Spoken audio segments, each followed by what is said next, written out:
All right, Ricky McGrath, Axle Roofing. Just wanted to point out some observations on some of these roofs that I'm looking at here. This first one on my left is interesting because I see 5 of those mushroom cap 4-way vents that I talk about, how I absolutely despise quite frequently. And what's interesting is surveying the roof on a 1-story, you got to figure 5 caps, 2 bathrooms in this area. So you probably have a shower exhaust fan, or 2 shower exhaust fans, 1 for the master, 1 for the second bath, and then 2 toilet area bathroom fans. So you've got 1, 2, 3, 4 on this side, 1 on the other side. 1 on the other side is likely the dryer vent, which again, I feel like I'm on repeat, but I always talk about how those do not meet building code in the state of Texas.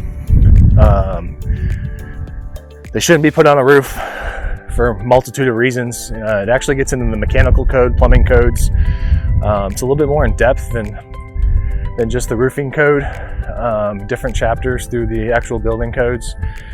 And then the other thing on most of these is going to be the ventilation or the lack thereof. The average, I pulled the Eagle View, I'm sorry, not Eagle View. I went through Google Earth and I measured the square footage of the footprint of these homes, and they're all in the 2,500 square foot range. And when you put that into calculators, these homes need upwards of 60 foot or so of commonly available ridge vents. Some of the ridge vents actually have a lower rating, so we actually need more than 60 foot. And then if we use the box vents, like you can see over on this house, we actually need upwards of 24 box vents. That one's got 5 box vents. Some of these have 3, 4, 5 box vents. This one over here utilizes a ridge vent on this hip roof, which you might have 10 foot of ridge vent, plus there's a 4-season solar vent, which is actually facing to the east. So you're gonna get that morning sun. We have the afternoon sun right now, but as soon as that sun gets over into the hottest part of the afternoon, that solar vent's no longer gonna function. Then we get into these newer roofs and we've got multiple box vents along with a ridge vent, which every major manufacturer specifically states do not combine ventilation type. And again, even if I ran the calculations on those, it's not going to be enough ventilation. This porch area is actually an unventilated roof, unventilated deck system. It looks like it was added on after the fact. Likely doesn't tie into the upper roof system, so those shingles will deteriorate faster. You can see the heat marks coming out of this ridge vent, or I'm sorry, this box vent over here. Some of these box vents are very, very low net free area. One of the lowest, actually. I think some of these are 20 to 40 square inches of net free area, if that. Also, we've got dryer vents or terminations that are being used on dryer vents, which are improper. This one here, we have those 4-ways. And this one's actually kind of interesting because from here, I can actually tell that some of these accessories were actually reused. You can kind of tell the way that they were painted or repainted versus a new one that's actually going to have a little bit of a sheen to it. Yeah, these are actually a flat roofing paint to repaint them, so they reuse those. And then we have the ridge vent combined with a solar vent. Solar vent on that one is actually facing straight up, so you're going to get the hottest part of the day. You're going to get a little bit into when it's straight up, you're going to have midday or so. You're probably going to get a decent exposure or direct sun through the later part of the day on that one, just because of the direction it faces. This one over here, we have varying elevations in ridge vents. So what happens is the lower ridge vent can actually become intake, where the hot air is drawn into the lower ridge vents. This one between these 2 trees here, looks like they have a tankless water heater. And then we got a plastic dryer exhaust with 2 more of those 4-ways. Ridge vent and box vents, metal box vents. So what happens a lot of these times is roofers don't want to spend a lot of time calculating proper building codes, proper ventilation. They also don't want to bother researching and putting new accessories on.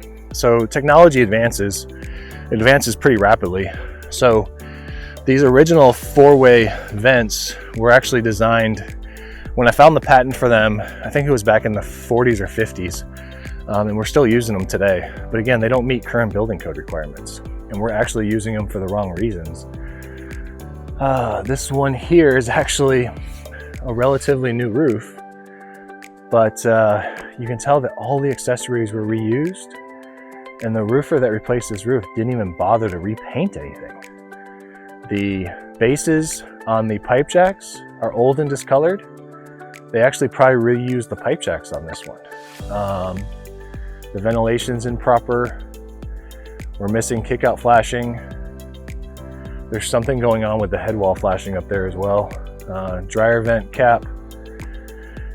Man, that is terrible on that one. Beautiful, beautiful weatherwood max definition shingle.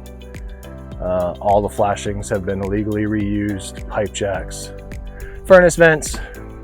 If you've seen my video before, I talk about the furnace vents on certain roofs that are usually the 2 to 3 year mark after the roof's been replaced and the roofer didn't replace those furnace vent bases. I've got a collection of them that were all replaced on new roofs.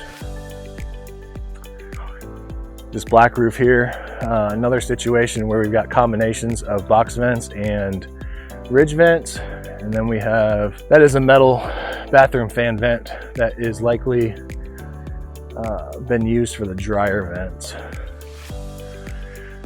Another house here with a beautiful new weatherwood max definition shingle. All the jacks have been reused, not even repainted to make them look new. Then we get on this side over here, the continuation of the use of the four-way vents, which again, to reiterate, do not meet building code expectations or building code standards.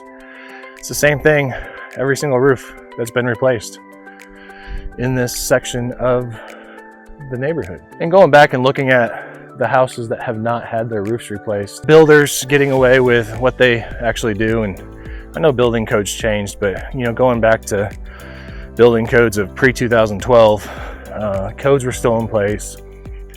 There hasn't been too many drastic changes that they should have been ventilating them properly.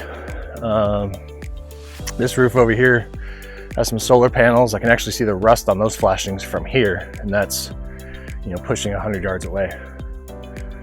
But I just want to do a little bit of a lengthy video on that, talking about how consistent the improper use of all these things are.